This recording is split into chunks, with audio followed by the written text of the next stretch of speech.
Today we are going to discuss about a very important topic in Indian Patent Act, that's compulsory licensing. Why is it an interesting topic? Why compulsory license is such a big deal when it comes to Indian Patent Act? That's what we're going to see today. So first let me start with discussing a beautiful case study, which is a landmark case study on compulsory licensing. India's first compulsory licensing was actually given to a Hyderabad-based company called NATCO. So NATCO got a compulsory licensing granted by Indian Patent Controller to generate a drug, to manufacture a drug which is used in kidney cancer. Previously, the drug was owned by Bayer's, which is a German company. So NATCO has fought with, or NATCO placed the case before the controller, applied for compulsory licensing to get a compulsory licensing because it showed that Bayer's company has been not really working the patent in India. It is not solving the public issue. It is not, the drug is not actually reaching the patients, as patients' need has been more than the supply.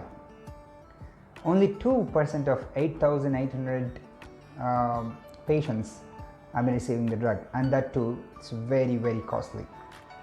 So in that way, NATCO has shown the importance of the drug which should be worked in India, and it got compulsory license granted by the patent controller. Of course, no matter though the compulsory license has been granted, Bayer still gets 6% of the net sales by NATCO. Well, this is a very brief, in short, of that case study, that landmark case study. There's a lot to discuss in the landmark case studies. But before that, what is this compulsory licensing?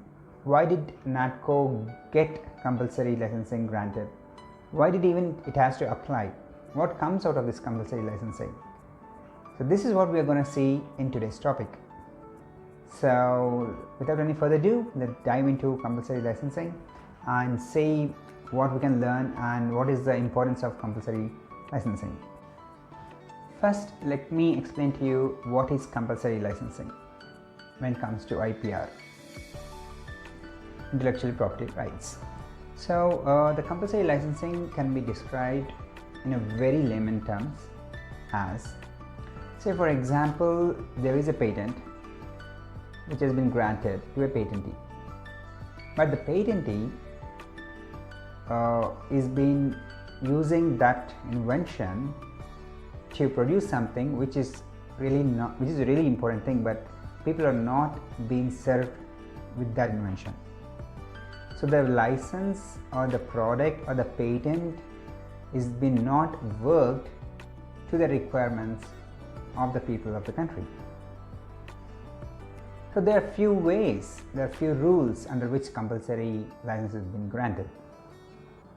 So even though the patentee has complete license, complete patent over there on his product, on his invention, government can still give authority or licensing, or you can say permission to generate or manufacture same invention without the permission of patentee.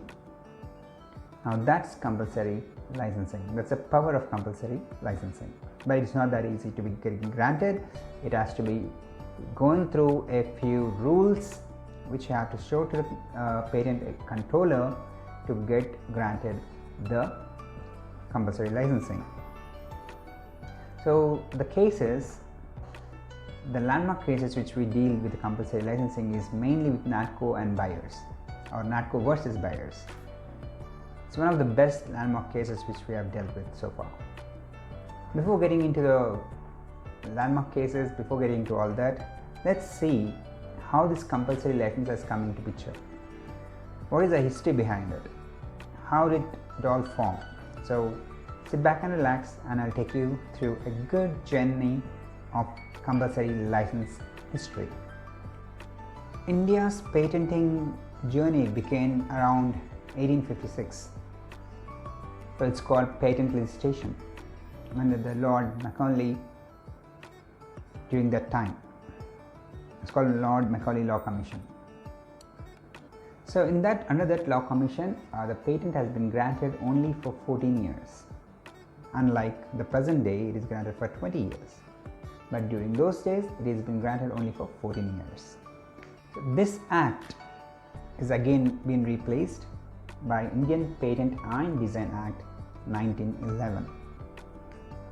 So the compulsory licensing came into picture during this time, and according to compulsory licensing terms, anyone can apply for compulsory licensing as long as they prove why they need that compulsory licensing, and also as long as if the patent term granted to a patentee has been expired for 3 years. Then came a committee called Tekchand Committee. Tekchand Committee was formed or was organized to see whether the Indian patent law is in line with the independent India. So once India became independent, they wanted to reform some patent laws. They wanted to reform some things, some acts, some rules in patent laws. So they wanted to see whatever the law which we were having before in IPR is in line with the independent India. So Tekchand Committee has focused mainly on the public interest when it comes to inventions under the genre of food and medical. So as long as the inventions are mostly related to food and medical, they have taken a lot of interest in there, and they have checked out whether the patent law which is presently working is it in line with the independent India. They have definitely, obviously, came up with a very good solutions. They have found that it is not in line with the independent India. So they have suggested few changes for the Patent Act. So those suggestions have resulted in something called Indian Patent and Designs Bill 1949, under which they have discussed what are the rules one should follow to gain a compulsory license. And then came Iyengar Company, and then came Iyengar Committee. So under the Iyengar Committee, they wanted to focus what are the things which have been changed in Tekchand Committee has been observed, or are they in line with the patent law. So what did Iyengar Committee find? The Iyengar Committee has found that about somewhere generally about 80 to 90% of patents are actually held by foreigners. And in that 80 to 90% of patents which are actually held by foreigners, not even 90% have been worked within India.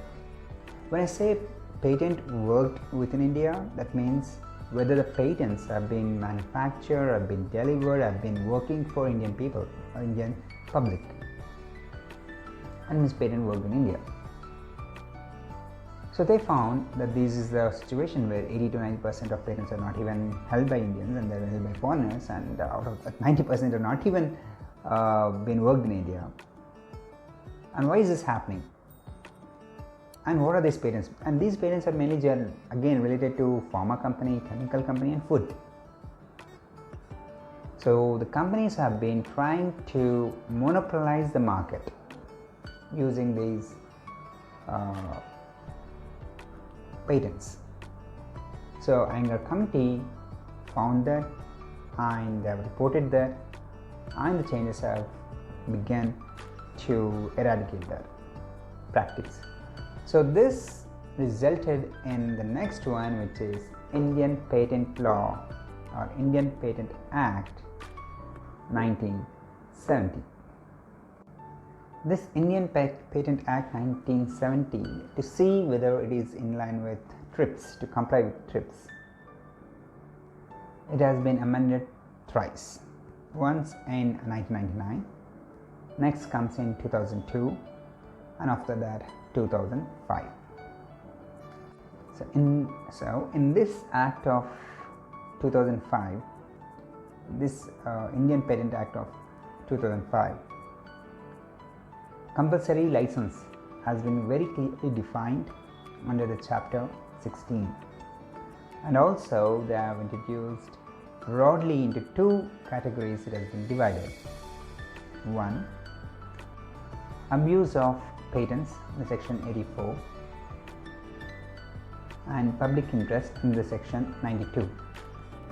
So this is how a compulsory licensing has come into existence in Indian patent law, and that is the history of compulsory licensing. So then that's in that part of, it is the end of part 1. The next we're going to see part 2, where we will very clearly discuss, very deeply and very widely discuss, what are the rules or what are the grounds that compulsory licensing will be granted for people who apply for the compulsory licensing. So that's the end of the part 1, and I'll catch you in part 2 to discuss more about compulsory licensing.